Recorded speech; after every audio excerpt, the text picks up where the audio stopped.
কেউ কখনো আপনাকে স্পেশাল ফিল করাবে না, আপনার ভালো লাগাকে খুঁজে দেবে না, গুরুত্ব দেবে না। আপনার ভালো লাগা নিজেকে খুঁজে নিতে হবে।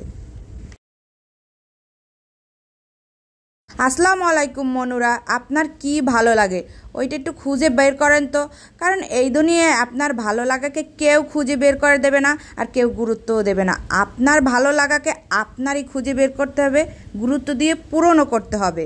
আপনার পছন্দের কিছু খেতে মন চাইলো, বাসায় তাড়াতাড়ি বানিয়ে খেয়ে ফেলবেন, না হয় বাহিরে যেয়ে খাবেন। আপনার কি চা খাইতে মন চাইলো, এক কাপ সুন্দর করে চা বানান। আপনার পছন্দের একটা কাপের চাটা নিয়ে আপনার ঘরের পছন্দের জায়গাটায় বসে মনের শান্তিতে এক কাপ চা খান, দেখবেন মনটা হালকা হয়ে যাবে। কিছু মানুষ আছে তার মনের কথা কারো কাছে বলতে পারে না, মনের কথা মনেই থেকে যায়, কারো কাছে বলার সুযোগই নাই, আর কারো শোনার টাইমই নাই। তারা একটা কাজ করতে পারেন, আপনার কি গান পছন্দ, বাসায় যখন একা থাকবেন ফোনে একটা আপনার পছন্দের গান নেবেন, মন দিয়ে শুনবেন, দেখবেন যতক্ষণ আপনি গানটা শুনতেছেন সব দিকের চিন্তা ভাবনা আপনি ভুলে গেছেন। আপনার মনটা ভালো লাগবে, হালকা লাগবে। বিশেষ করে নিজের গুরুত্বটা মানুষকে বুঝাতে হবে। আপনি যদি মানুষকে এইটাই না বুঝাইতে পারেন, আপনারও একটা ইচ্ছে আছে, আপনার ইচ্ছেরও দাম আছে, আপনারও একটা পছন্দ আছে, আপনার অপোজিটে যে মানুষগুলো থাকে তাহলে তারা ভেবেই নেবে এই মানুষটার কোনো ইচ্ছে নাই, এই মানুষটার ভালো লাগা বলতে কিছু থাকতেই পারে না, সব কিছুই আমরা, কারণ আমরা যা বলবো সে তাই শুনতেই বাধ্য। আপনি যদি তাদেরকে এটা বুঝতে দেন যে আপনার ডাল ভাত পছন্দ, দিন শেষে দেখবেন ওই ডাল ভাতটুকুই আপনার জুটবে না।